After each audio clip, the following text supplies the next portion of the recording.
Chance for an afternoon and evening shower tomorrow night. 50% chance Friday night, 60% chance as the night wears on. Saturday, sunshine, only 56, and then a chance of rain Sunday with a high of 62. Cooler today with sunshine and a high of 63. Your WPKY Weather Edge Weather Center forecast is brought to you by Cozy Living Interiors. U-Ride in Princeton is proud to sponsor the Sideline Report each Thursday on your hometown radio station, WPKY The Tiger. Go on out to U-Ride on Marion Road. Ask for Dave's Deal of the Week. It's usually the Spotlight Vehicle of the Week, and it's waiting for you at U-Ride. Dave Harden is the sales manager at U-Ride. Go on out and ask to test drive Dave's Deal of the Week. It's at U-Ride on Marion Road in Princeton. Give them a call at 270-365-3018. U-Ride of Princeton. Hello, I'm Morgan Russo, and I humbly ask for your vote this November for Princeton City Council. I work for government agencies and community development groups, so I know just how important it is for Princeton's Legislative Council to be financially responsible and community-minded. Princeton is growing as entrepreneurs start and expand businesses in our downtown. However, we cannot be complacent with our growth and must work together in making Princeton stand out. Transparency in spending and structuring a practical yet functional budget are critical to keeping Princeton moving forward. I promise to prioritize our needs based on citizen benefit and affordability. We can't grow if we don't create and pursue a new vision for Princeton. I hope to earn your vote on November 6th. If elected to City Council, I intend to keep your best interest in mind and work with you to make Princeton a place we can be proud to call home. Vote number 8 on the ballot, Morgan Russo for Princeton City Council. Paid for by Morgan Russo for City Council.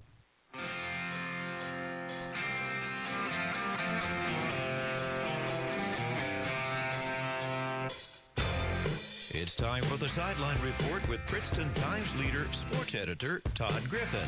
Talking sports and more here on 1580, 103.3 WPKY, and worldwide at WPKYonline.com.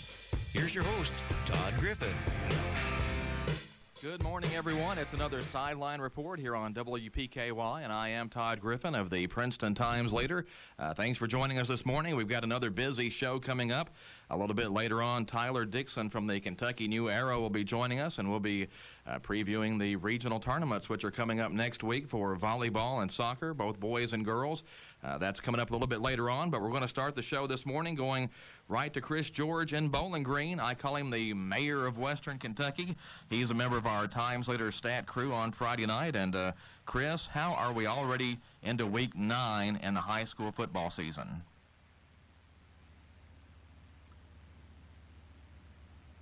Hello, Chris. Can you hear us?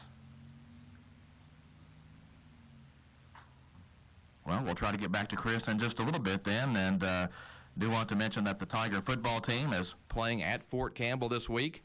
The Tigers, the 9th game of the season already. It seems like we were just working on sports previews to get ready for the season, and already into Week 9, the Tigers with a big win last week over Trigg County here in the 139 Bowl at Tiger Stadium. Caldwell County winning that game 51-26 over the Wildcats, and a 5-game winning streak for the Tigers, who will carry a 6-2 record down to Fort Campbell and a number 6 ranking in the Associated Press poll this week. So a good showing for the Tigers. Chris says he can hear us, Bill, but we can't hear him. So hang on, Chris. We'll get back to you in just a second. Bill is feverishly pushing buttons in the studio, so... Don't worry, Tom, I got this. Bill says he's got it, so hang on, Chris. We're coming back to you in just a minute. Big trip to Fort Campbell this week for the Tigers, looking for their 27th straight regular season district victory. That's quite a feat, because when the Tigers moved to Class 3A, it looked like it was going to be a difficult time to compete for the Tigers with Paducah Tillman and some bigger schools in there, but the Tigers have done really well. And this is the last year in 3A for the Tigers. We'll be falling back to Class 2A next year. As a matter of fact, looking ahead a little bit, Fort Campbell will be coming with the Tigers, going back to that first district in Class 2A, and we'll join Ballard Memorial. That becomes a district game again. Mayfield is back in the district, so people who can remember those Mayfield games back in the day will certainly remember that. And Murray High School back on the schedule next year as a district opponent for the Tigers. Are we ready to try to get back with Chris? One more time this way, and if not, we'll take a break. Okay. Hello, Chris. Are you there? Yes, Todd, can you hear me? Excellent. Yes, we have you. Technology, it's awesome. When it works right. Yeah. Well, I was just going to say, it's the 9th week of the season, and, it's hard to believe we've already gotten this far into the year. I know, it really seems like it should be about like week 5, but I just can't believe that we're almost at playoff time, and we were still in shorts last week, which usually by week 9, I'm already at least in my winter coat, and if not yet trying to get out my snowsuit. Well, we'll have to dress warm this week because it's going to be a little cooler Friday night down at Fort Campbell. I thought maybe we'd sneak in one more game before the weather changed on us, but I think it's actually, dress-up weather this week. Well, I hadn't even bought hand warmers yet, so that takes how quickly the season's going by. Usually by now, I've already got that first stock of hand warmers in to make sure I'm warm on the sideline on Friday night. But, I think tomorrow night's going to be a nice, mild night. Yeah, it's not bad for this time of year. Quite there where I've got to bundle up yet. Yeah, you don't need the full-on winter gear just yet, but I think everybody does need to take a coat or maybe a jacket with them to the game. And again, if you're going to Fort Campbell, you'll want to get there early because you will need a visitor's pass to get on post unless you have some sort of military ID, and that takes a little time to get, so you'll have to get there early. As a matter of fact, I would encourage people to get there early, get your ID, then maybe go out and eat before the game, and, then you can just go right back in once you have your pass and get to the football game, because in the past, we've actually had some instances where people got hung up, trying to get their visitor's pass and couldn't get on post. Right. There's been a couple of years people got in at halftime and it was already running clock. Well, we haven't seen one of those this year, and, Fort Campbell, if you look at all the rankings and ratings and all those kind of things, Fort Campbell is probably the weakest team the Tigers are going to see, at least until that first round of the playoffs. Now, I hate it when the coaches hate it when you talk like that, but we're media, so we can get away with it a little bit. It looks like if the Tigers go play this week, they ought to be able to pull off that district win, finish off a district sweep again this year, and maybe build some momentum for that Mayfield game. Yeah, and I think the bye week coming at a good time for the Tigers as well. Get healthy. Got some players a little banged up last week. Get healthy. Get focused on Mayfield. Todd, I hate that game being the last game of the year. I mean, I heard you talking about while we were working on the technology about Mayfield moving back into the district with Mayfield. I'm happy about that simply because that means the last week of the season is no longer Mayfield. Actually, I think that becomes Trigg County next year. That's not a bad end-of-the-year game. A rivalry game, senior night for when it's at our place. So to me, that's not a bad end-of-the-year game. I've always kind of hated that Mayfield game ending the year. When we've got some wins, they've been big wins. This pushes into the playoffs. That Mayfield game's just always going to be a physical, tough game. And I know a lot for us in the past, that first round of the playoffs has kind of been like show up and win kind of game, but still you just want to go. I just like going into playoffs healthy.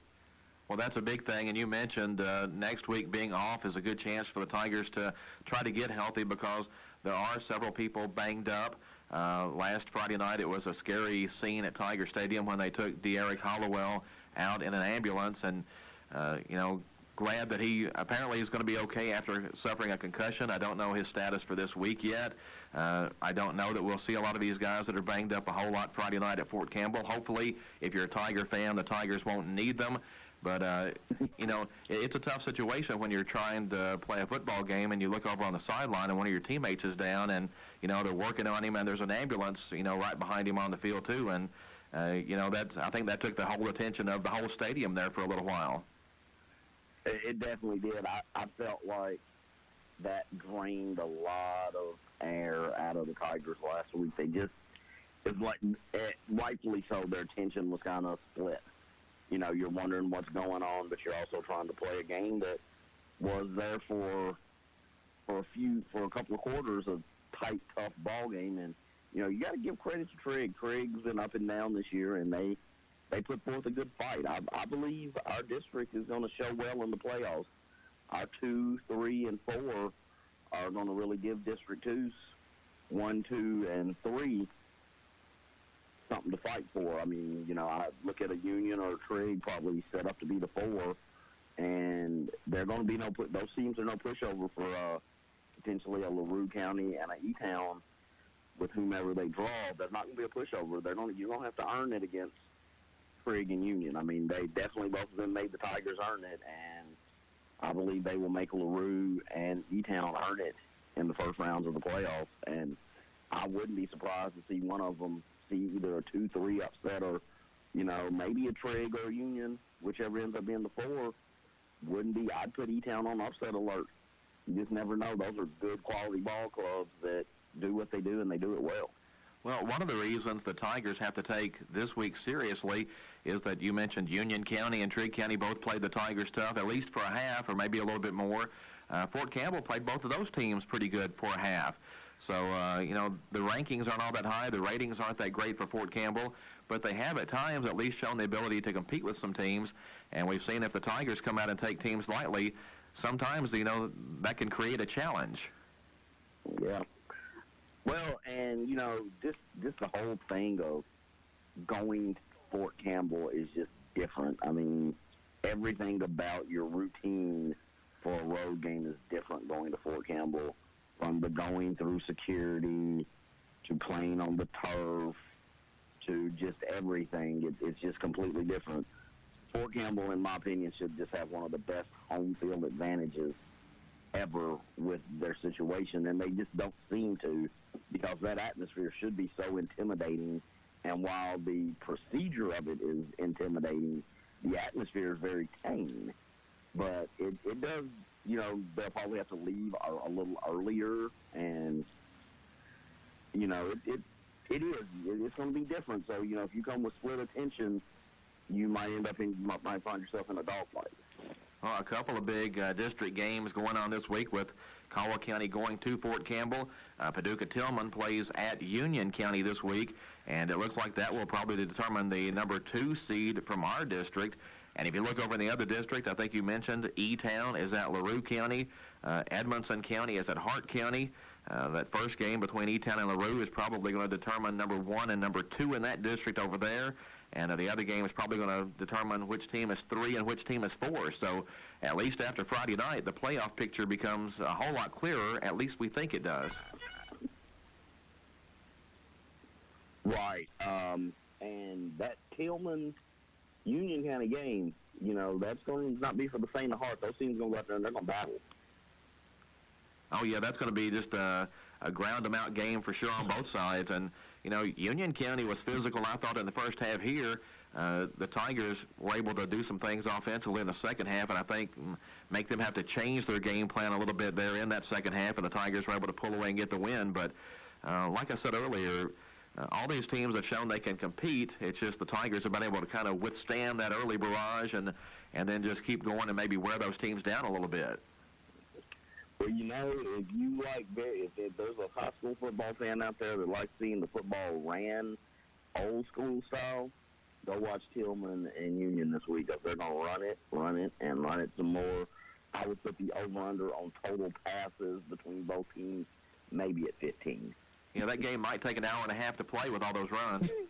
That's something we're not accustomed to because Caldwell games typically take about 3 hours to complete, and, you know, as long as you're winning, I'm cool with that, but it does seem to take us a little while to get games finished sometimes. It does, but, yeah, those two teams, they're not good. You're going to see a lot of long drives and a lot of running, maybe 15 total passes between the two of them, as I said.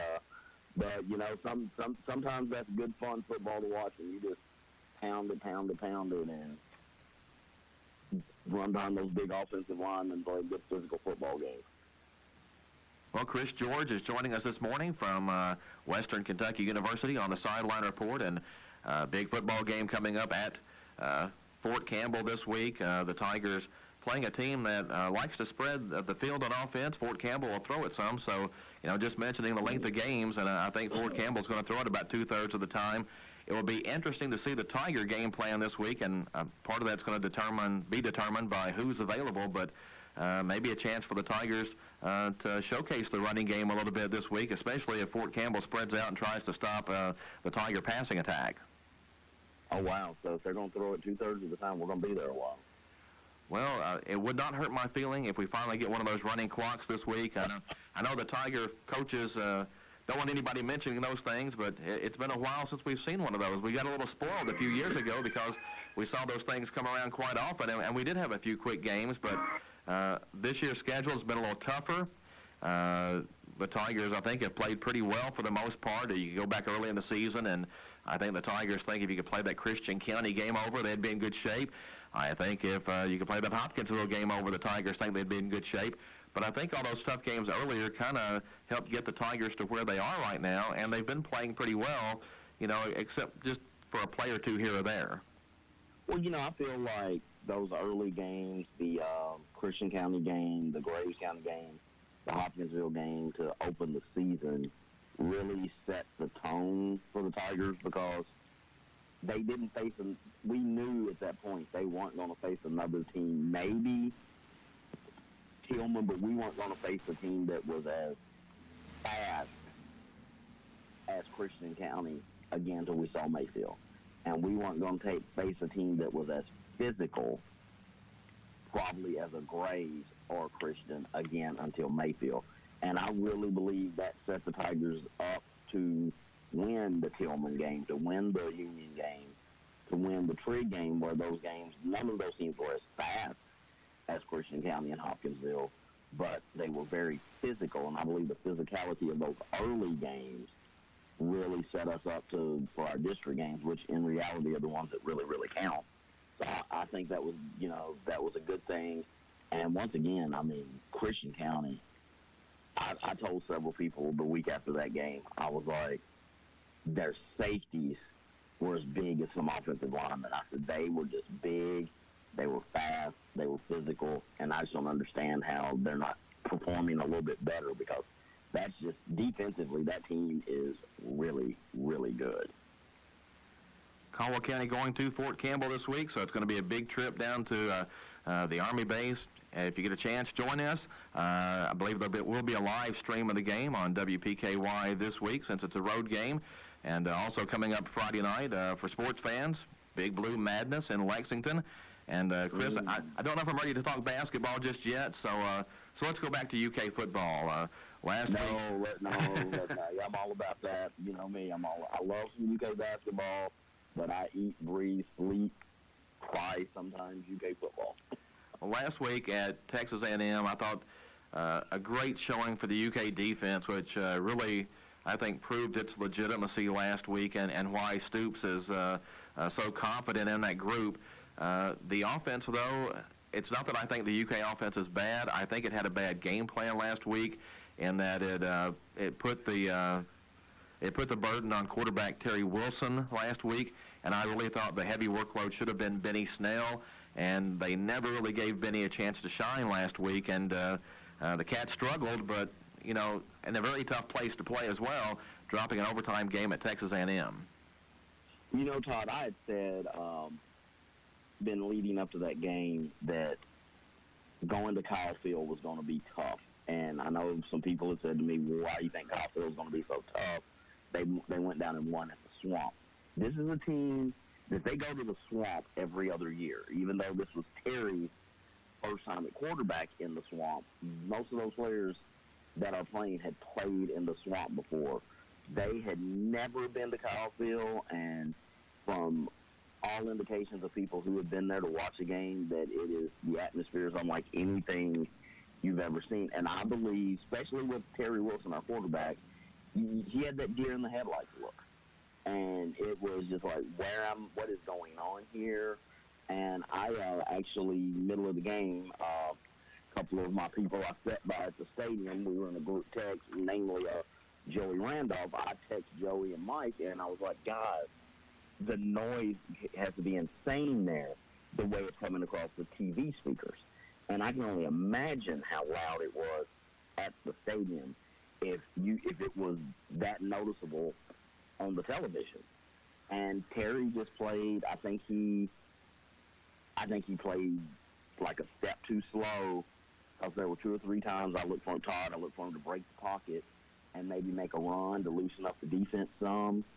And their tacklers, their safeties are some of the best tacklers I've ever seen. They are very sure. They came up and they delivered big hits. They just read the play and reacted, and I think that really kept Benny in check because we couldn't get anything else going. Outside of that first series where they went to Conrad a couple of times, really couldn't get anything else going, and this allowed them to key on Benny. But Benny averaged 4.6 yards a carry. He only got it 13 times. I thought the Wildcats needed to keep feeding him. And like I said, Wilson did not look like the same player that played down at Florida. And, again, as you mentioned, it's a very difficult place to play down at Texas A&M. And to me, Kentucky had built their reputation this season as a running football team. Yes. I think in that situation you have to go in and do what you do. And if Texas A&M stops that, then fine. But if you go in and don't do what you're best at, then you open yourself up for some speculation, which I guess is what we're doing right now. Very much so. And I'm going. You say that leads me into saying this: that play in overtime, which was to me, you don't get cute. Go do what you do. You've got you're supposed to be your hallmark this year is your physical football team. You've got a great offensive line. Yeah, your offensive line has struggled a little bit, but don't get cute on that fourth down play. Go on the third down play. Go get it. Feed your Heisman candidate running back. Let him go get his 2 yards. Line up and play again. And I know I saw it, Todd. I saw everything online that the play was there. Conrad broke open at the last second. I don't believe in getting cute at win time. Go win. Yeah, they were in a tough situation in overtime, and just, if you're Kentucky and you were going into the season as a Kentucky fan, and somebody told you you'd be 5-1, I think you'd be ecstatic. But 6-0 was there for the taking too. It seemed like to me. It was definitely there for the taking, and Darius West really deserves to be singled out. He's gotten a lot of praise this week. The fact he really kept them in that ball game defensively, and we don't get to overtime without him getting that defensive score. And I really thought there was another. I thought there was another case. I thought he was going to get another one, and I really thought if we were going to win that game, it was probably going to require 2 defensive scores, and we just couldn't quite get it, and never really got ourselves in a situation to help the offense. They just always seemed backed up. Those punters were amazing. Oh, yeah. They were killing it. The ball. Well, Kentucky is off this week, then a game with Vanderbilt, and then I think a key trip to Missouri. A lot of people are looking ahead to that Georgia game, but I think the Cats are going to be okay against Vanderbilt. But that Missouri game kind of scares me, especially being on the road. Well, Missouri, Todd, the thing about Missouri is you just never know what Drew Lock is going to do. Is he going to come out and look like Darn Pratt-Favre, slinging the ball all over the place? Or is he going to look like he couldn't start for the Caldwell County Tigers because he throws so many interceptions and Coach Barnes wouldn't have that? Yeah. You just never know which Drew Lock's going to show up. And if the bad one shows up, Kentucky will have a field day. But if the good one shows up, it'll be a fight.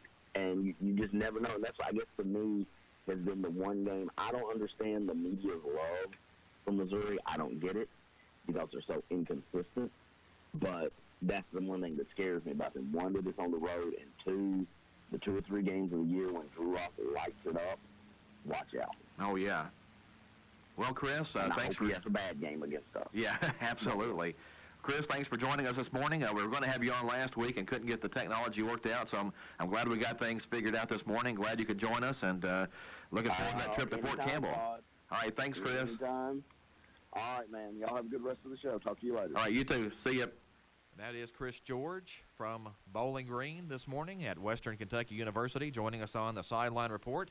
And we need to take a timeout, and we've still got Tyler Dixon of the Kentucky New Era coming up a little bit later on, so stay with us, and we'll be back right after this. It's the little things, like a fancy new hairdo. I love it. Or 14 days of deals at the Goodies and Peoples Beauty Bash. Starting October 9th, hurry in for new deals every day on your favorite cosmetics and fragrances. Plus, make a $50 or more beauty or fragrance purchase, and you get a free makeup bag with a lip trio. And remember, it's Pink October month, so you can help us support the Breast Cancer Research Foundation by making an in-store donation. Goodies and Peebles. Little things mean everything. Goodies and Peebles are part of our Stage family. Offer exclusions apply. McDonald's presents Dylan McWilliams, possibly the unluckiest person in America.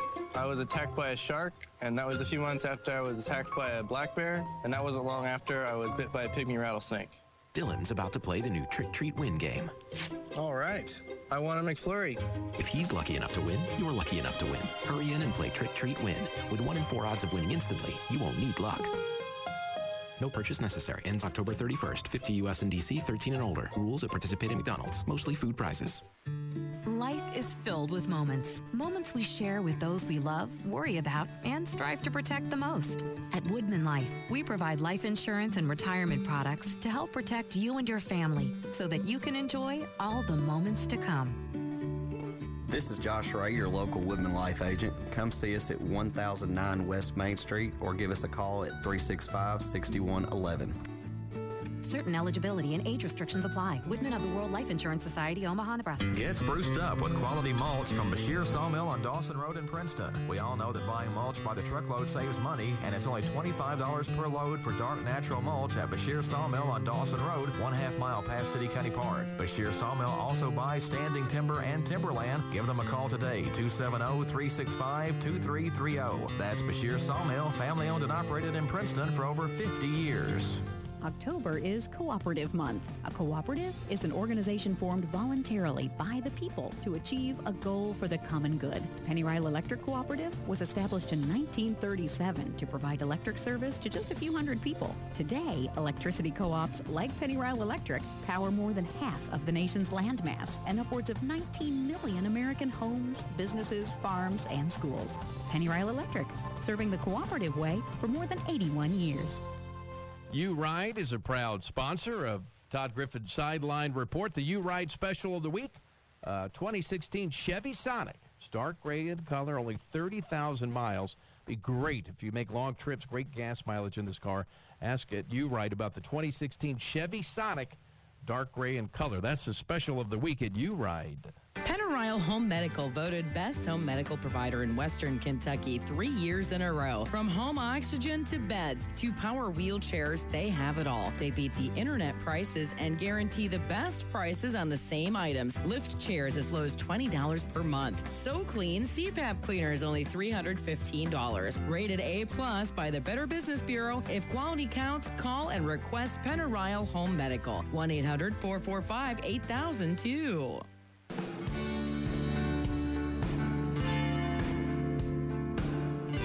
Welcome back to the Sideline Report. This is Todd Griffin of the Princeton Times-Leader.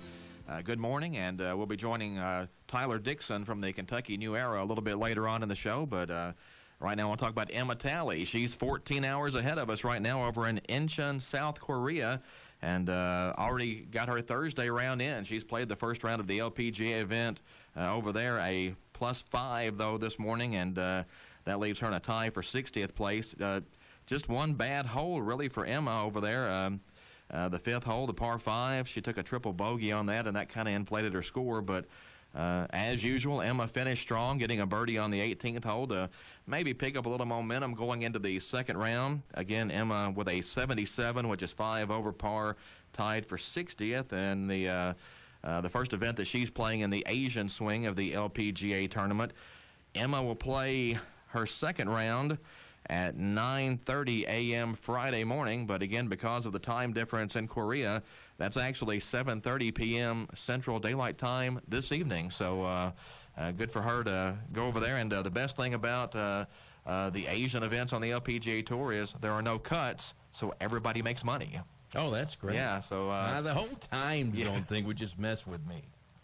14 hours is a long way. Yeah, it's tough to figure that out, but yeah, that's a 9:30 tee time for her tomorrow in Incheon, South Korea, which is in the northwestern part of South Korea. It's near Seoul, the third largest city with 3 million people.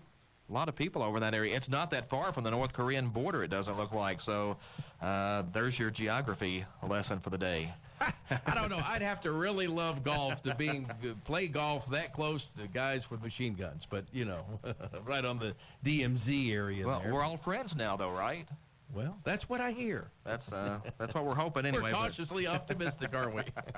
Well, that's a good trip for Emma to go over there and play. And, again, going to make some money and add to her winnings this year, which she's done really well as a rookie on the LPGA Tour. She's had a great season. She's had an incredible season. And, gosh, just the upside, what an experience for her in this tournament. But the upside for her, I mean, she could really make an impact on that whole tour. Oh, yeah. Already has. Yeah. One other thing I want to mention, Jalen Boyd, former Caldwell County Tiger, playing really well up at Lindsey Wilson for their football team. As a matter of fact, playing so well, he is the Mid-South Conference Bluegrass Division Offensive Player of the Week. He rushed for 100 yards over the weekend, 3 touchdowns, and a great big win for Lindsey Wilson, which is back up to number 4 in the nation in the NAIA rankings this week. So a good showing for him. And, man, the Mid-South Conference has so many teams now, they've broken into divisions, and he was the Bluegrass Division Offensive Player of the Week. I did not know that. Yeah. 2 divisions now? Yeah. Wow. There might be 3. I got to look and see. Yeah, there's a bunch of them. Oh, good. What a great experience, too. Yeah, 100 yards rushing, averaging about 9-something a carry, 9.1. And there was one year at Caldwell County, I think he averaged almost 9.5 yards a carry for the season. That's obscene. Per carry? Per carry. Wow. Yeah. Well, there was a season or 2 there where Caldwell County averaged about 500 yards a game, and he was up well over 100 yards a game on the ground. So, and not really with that many carries because the Tigers had so many receivers, and that was with Elijah Sindelar at quarterback. You got a 100-yard rusher. Yeah, that keeps everybody honest for your pass. They threw the ball around quite a bit, and he still got his on the ground. So I think I remember that. Yeah, those are some pretty good teams, and Jalen playing well for Lindsey Wilson, and that's great to see. He's a junior, so still another year in college to go. So that's great. I love seeing those former Tigers going places and playing well. Well, we need to get to another break here on the Sideline Report. Like I said earlier, we'll get Tyler Dixon of the Kentucky New Era on the phone, and we'll have him next and talk a little regional volleyball and soccer. That's coming up next on the Sideline Report. It's the little things, like a fancy new hairdo. I love it. Or 14 days of deals at the Goodies and People's Beauty Bash. Starting October 9th, hurry in for new deals every day on your favorite cosmetics and fragrances. Plus, make a $50 or more beauty or fragrance purchase, and you get a free makeup bag with a lip trio. And remember, it's Pink October month, so you can help us support the Breast Cancer Research Foundation by making an in-store donation. Goodies and Peoples. Little things mean everything. Goodies and Peoples are part of our Stage family. Offer exclusions apply. McDonald's presents Dylan McWilliams, possibly the unluckiest person in America. I was attacked by a shark, and that was a few months after I was attacked by a black bear, and that wasn't long after I was bit by a pygmy rattlesnake. Dylan's about to play the new Trick Treat Win game. All right. I want a McFlurry. If he's lucky enough to win, you're lucky enough to win. Hurry in and play Trick Treat Win. With 1 in 4 odds of winning instantly, you won't need luck. No purchase necessary. Ends October 31st. 50 U.S. and D.C. 13 and older. Rules at participating McDonald's. Mostly food prizes. Here's your WPKY Weather Edge Weather Center forecast. A lot cooler today. Sunshine, 63 for the high. We'll have a low tonight around 41 degrees with clear skies. 58 is our high tomorrow. Now, we do have a chance for an afternoon and evening shower tomorrow night.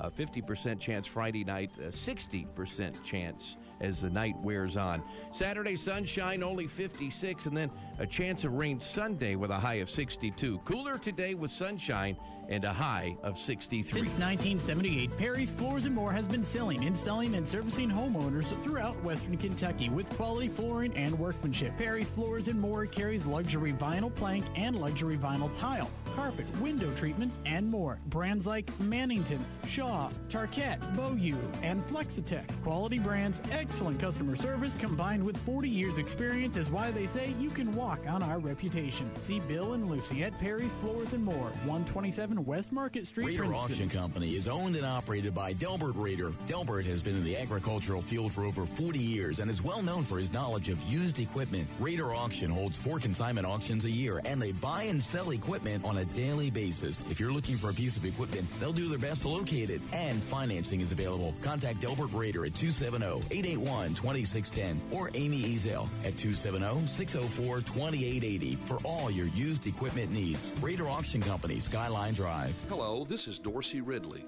My roots in Western Kentucky run deep. It's where I learned the importance of helping your neighbor, whether it's fixing a road or standing with teachers or other workers in the halls of Frankfort. I've always had your interest in mind. Together, we can continue to improve the quality of life for all Kentuckians. I humbly ask for you to vote for me, Dorsey Ridley, on November the 6th so I can keep fighting for quality education and good jobs. Paid for by Dorsey Ridley for State Senate.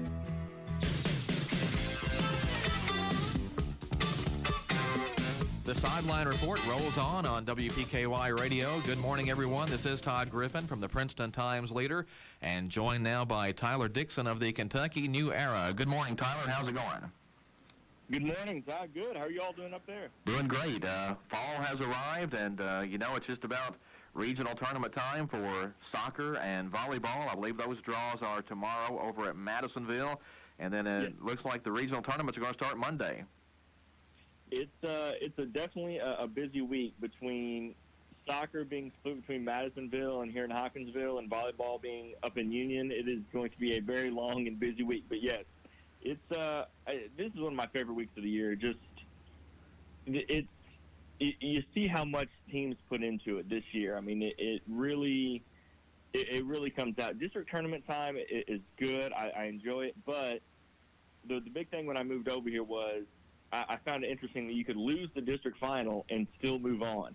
But region is win, go home. So, yeah, next week is really, really something that I look forward to.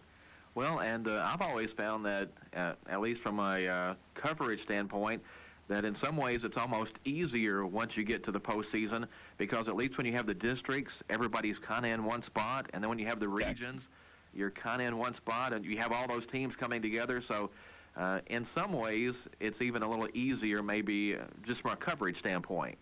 Right.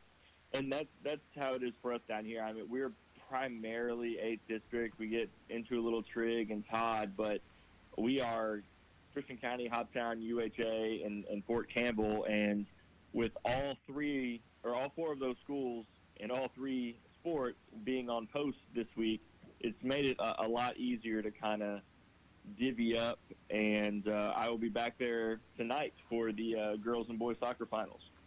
Now, one thing that's going to be difficult next week when we get to regional is that, as you mentioned, volleyball is at Union County, and girls soccer is at Hopkinsville, boys soccer is at Madisonville. So between Hopkinsville and Union County, that's a pretty good distance there. So that's a pretty good haul to try to get back and forth if you're trying to double up on your coverage. And I have never been to Union, so this is going to be an experience for us all. So I'm very excited. I'm good buddies with Mr. Tackett up there, the AD at Union County. So I'm very excited to see his facilities up there. But, yes, it'll be a little bit of a stretch next week, but we'll get it done. Union County is great at hosting those events, but the problem Union County has is that, it's kind of in the middle of nowhere, and there's no really good way to get to it. And I'm not sure there's anything they can do about that, but that's the problem you run into when you go to Union County for just about anything is, the trip's a little tricky at times. I'll see the sign to get there, but that is my extent. So, yeah, it'll be. I'm excited. I am glad that the volleyball draw is not there Friday morning.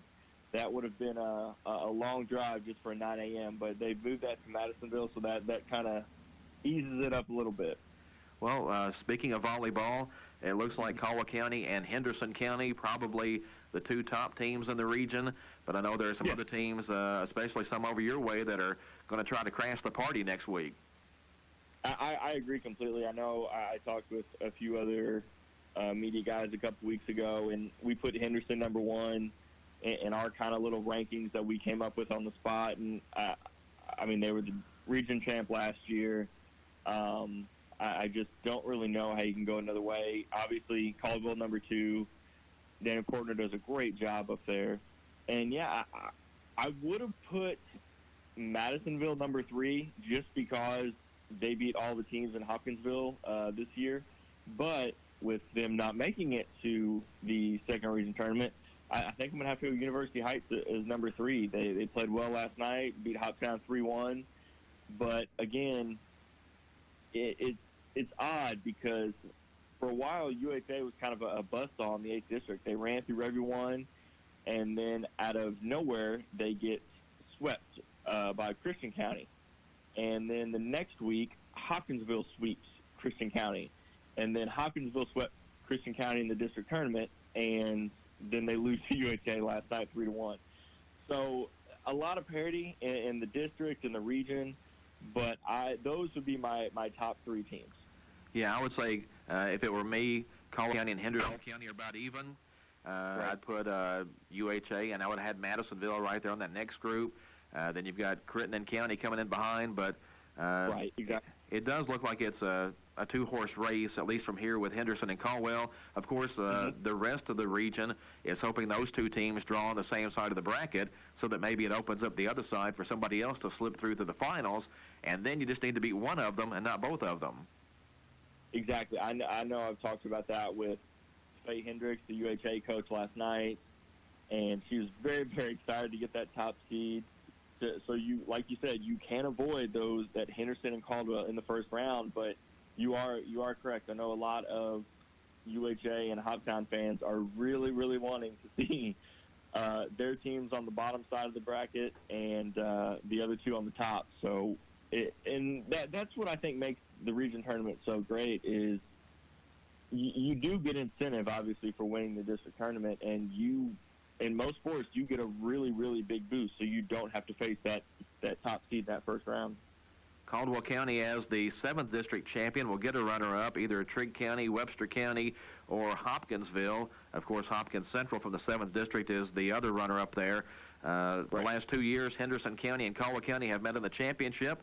It's gone Henderson County's way. The Lady Colonels have won 3 straight, but Caldwell County actually got Henderson up there last week. 3-1 was the final score there. So, again, that's going to be very interesting next week at volleyball. And, I know there's some other teams. Crittenden County has got an outstanding record. Yeah, I don't know if they've played the schedule. Some of the other people have, but like I said, it's going to be interesting to see how that shakes out up at Union County next week. Yeah, you talk about Crittenden. I mean, like you said, they've had a really good year. I know at one point after they lost to UHA in the All-A, their only losses were to UHA and Henderson, and even to that point, I mean that's a pretty good record. Only lose to those 2 teams. I know they beat Madisonville twice, so like you said, anything could happen. But yeah, I agree. Those are my top 2, top 3 teams. Moving to soccer now, how do you see those 2 tournaments shaking out? Hopkinsville will host the girls tournament over at the Stadium of Champions. Boys is at Madisonville this year. Kind of looks to me like maybe Henderson County is the favorites, but how do you see that? I would agree right now. I think I'll start with the girls' side. I would put Henderson as the favorite just because of what they've done this year. Maddie Griggs is one of the best players I have ever seen. And I think it's really, really special that Murray State next year is getting her along with UHA's Lily Strader. And in their careers, they will have combined for at least 360 goals in 4 years. Wow. So that, and now Griggs has the all-time state record. But I see Henderson most likely coming out. Tonight we have our 8th district final with UHA and Christian County, so that would be close. So if UHA can win, they'll avoid Henderson or Madisonville in that first round. But yeah, on the girls' side, I'll take Henderson right now. And on the boys, I don't know. I feel like Henderson is there. Madisonville, I've seen the last couple weeks, and they played well. But I don't feel like you can count out Hoptown. I'm a local, so I see them more than anybody else. But I'm going to go Henderson both, which means I don't know. They could come up with a complete region sweep. I don't know how often that happens.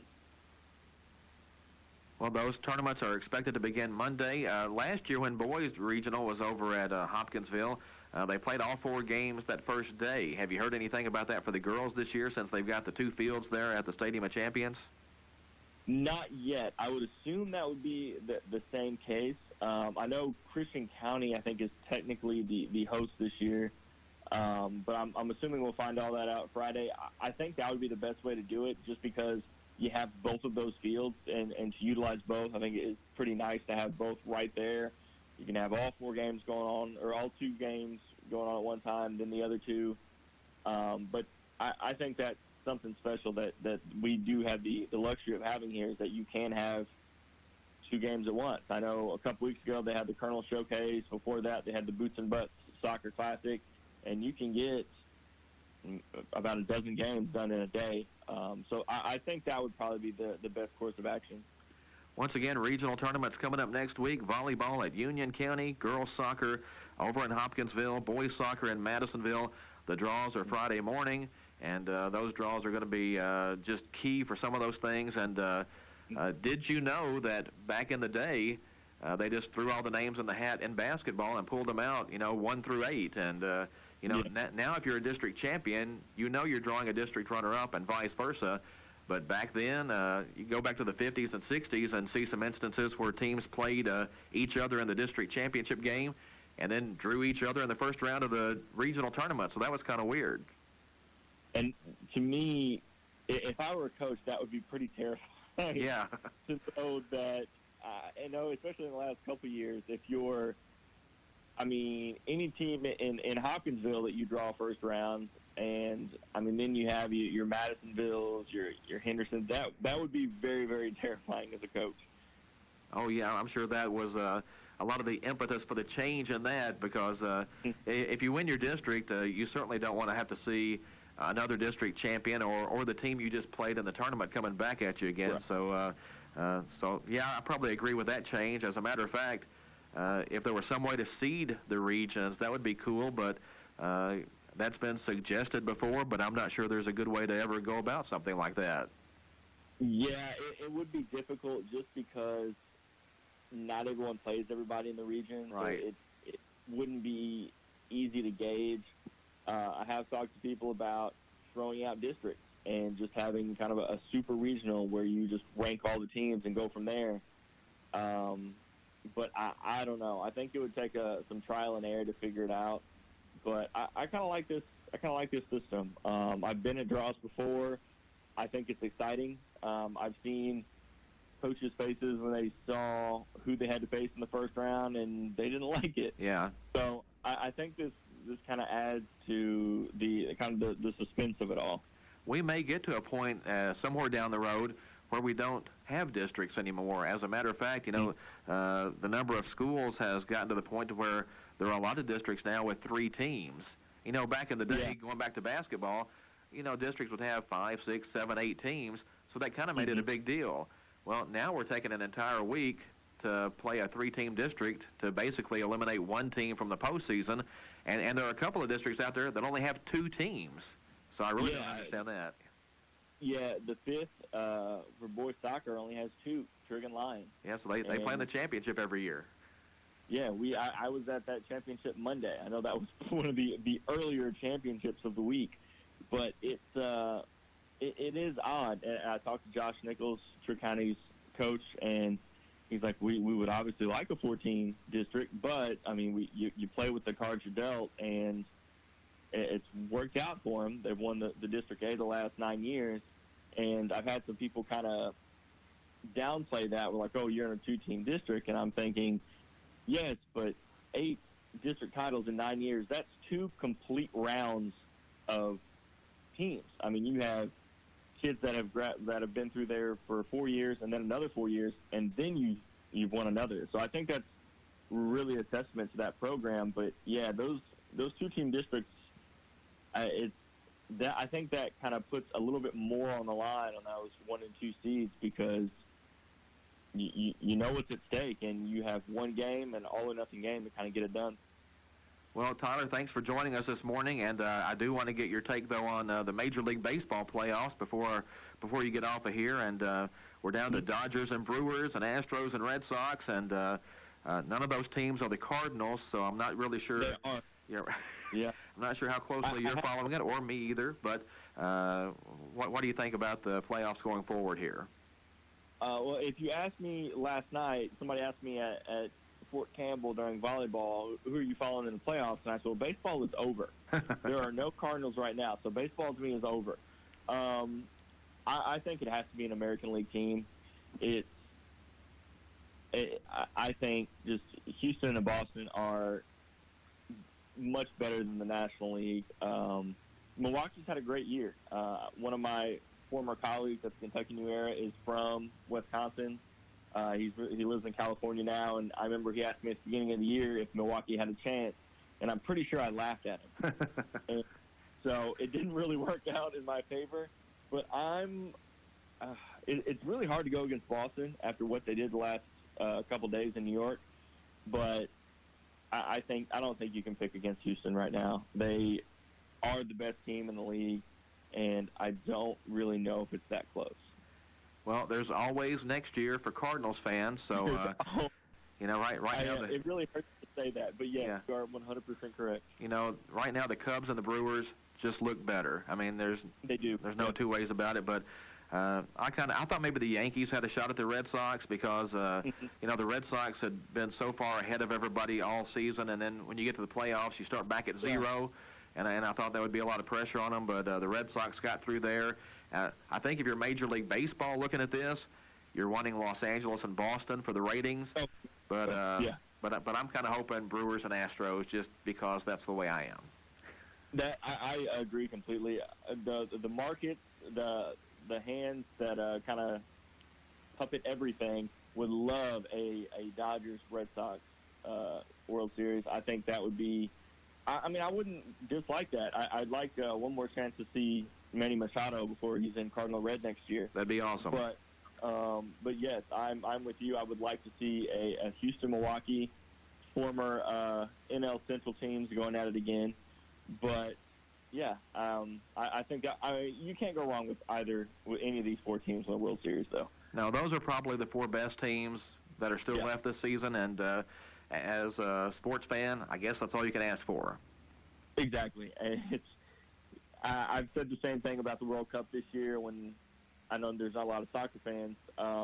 Whenever France was in the World Cup, they're like, well, who are you going to take in the final? I'm like, it doesn't matter who wins that other game.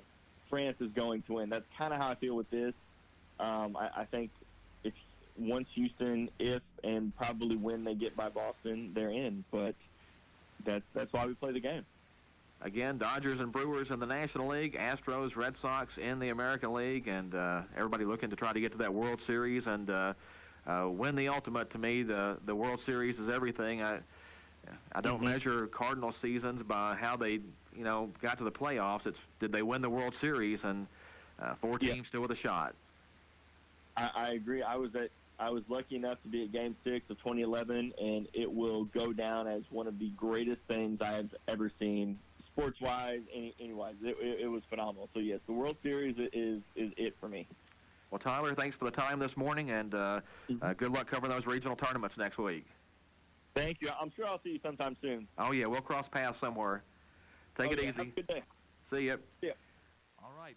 We need to get to another break on the Sideline Report, and, I'll just go ahead and wrap it up then. I do want to mention that last week over at the regional tournaments, or district tournaments actually, for Caldwell County's teams, just great competition for the Caldwell County soccer teams over there. The Tigers fell a little short in overtime to Hopkins County Central in the semifinals, 2-1. Caldwell's girls with a big rally against Hopkins County Central in the semifinals of the girls tournament to win 4-2, but then the Lady Tigers fell to Madisonville in the championship. So again, regionals next week. Volleyball is up at Union County. That begins Monday. Caldwell girls soccer will play in the second region tournament over at the Stadium of Champions in Hopkinsville. The Lady Tigers, as a runner-up, will draw a champion. Champions right now are Lyon County and Henderson County as possibilities. UHA and Christian County play in the 8th District tonight. And then boys soccer will be over at Madisonville next week. Lyon County and Trigg County both in that. Caldwell County's team, though, season came to an end for the Tigers in the 7th District semifinals. But, man, what an effort the Tigers gave. Just 2 wins on the season going in. Had lost to Hopkins County Central 5-1 during the regular season, but really played well. Went to overtime 1-1, and at that point it's just who sticks one in, and tough loss for the Tigers. But if you're a Caldwell County fan, had to be proud of the effort over there.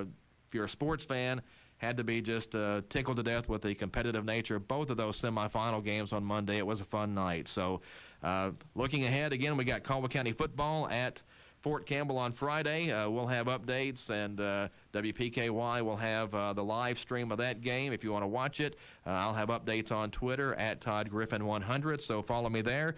And then big week next week. We're excited for the regional tournament. Volleyball at Union County, don't forget. Lady Tigers looking like one of the favorites there. And then girls soccer at Hopkinsville, boys soccer over at Madisonville. And that's going to do it for the Sideline Report this morning. Thanks for joining us. This is Todd Griffin of the Princeton Times-Leader. Have a great day. Whether it's a new addition to your home, a family vacation, or just keeping up with the bills, let ABC Finance and its friendly staff help you with your needs. ABC Finance can help you get through the tough times and the good times. Whatever life throws your way, ABC Finance can help. So stop by and see Jody, Sarah, or Virginia today at ABC Finance, located on 62 West, the Princeton Plaza in Princeton. Phone 270-365-7444. Hey, Coach, got a new hairdo for the game tonight. Robert, that's a hair don't. Hair should either be behind, tight, or out of sight. Made a bad choice, son. These street tacos, however, were a good choice. See, they come with sirloin steak and pork carnitas now. Sometimes choices are good. So you like my hair? No, I do not, Robert. Only the day, Bobby. Get 3 street tacos for just $5, including new sirloin steak and pork carnitas. Only the day at Taco John's. Taco John's, Princeton. Serving Caldwell County since 1950. We're 1580, 103.3 WPKY Princeton. ABC News, I'm Stephanie Ramos. Michael is now a tropical storm, but it came ashore along the Florida Panhandle as a Category 4 hurricane. It made history, Hurricane Michael, because they have never seen a Category 4 here in the Florida Panhandle. And keep in mind, this was just shy of a Category 5. That's ABC World News anchor David Muir in Panama City Beach. Florida Governor Rick Scott. All night we've had search and rescue teams heading down towards the coast. The Coast Guard has been doing rescues all night long. And now the storm is moving north through Georgia and the Carolinas. More than 700,000 customers are without power. Hundreds of line workers are out trying to restore electricity, but there are so many trees down, it could take days or weeks. Retirees will be getting a bit more from Social Security. The cost of living adjustment is now hitting just under 3%. That will translate into another $39 a month on average. This is ABC News. President Trump says he has been talking with Saudi Arabian officials about a missing reporter. Jamal Khashoggi was last seen over a week ago entering the Saudi consulate in Istanbul. There are more cases of a dangerous polio-like disease showing up across the country. 2-year-old Julia Payne has been fighting acute flaccid myelitis for a month and is finally well enough to start rehab. Josh Payne is her father. And nobody really knows if she'll make a full recovery or if this is something that will be long-term. The rare disease has been impacting children, causing limb weakness and partial paralysis. Dr. Allison Bartlett with University of Chicago Pediatric Infectious Diseases. We think that acute flaccid myelitis is infection of the nerve cells themselves, and it causes them to become inflamed. There are 36 confirmed cases across 16 states. Ryan Burrow, ABC News, Chicago. Lawyers for Harvey Weinstein will be in court today trying to get his sexual assault case thrown out. There is an account from one of the movie maker's accusers suggesting their encounter was consensual. Stephanie Ramos, ABC News. It's time to join the millions of people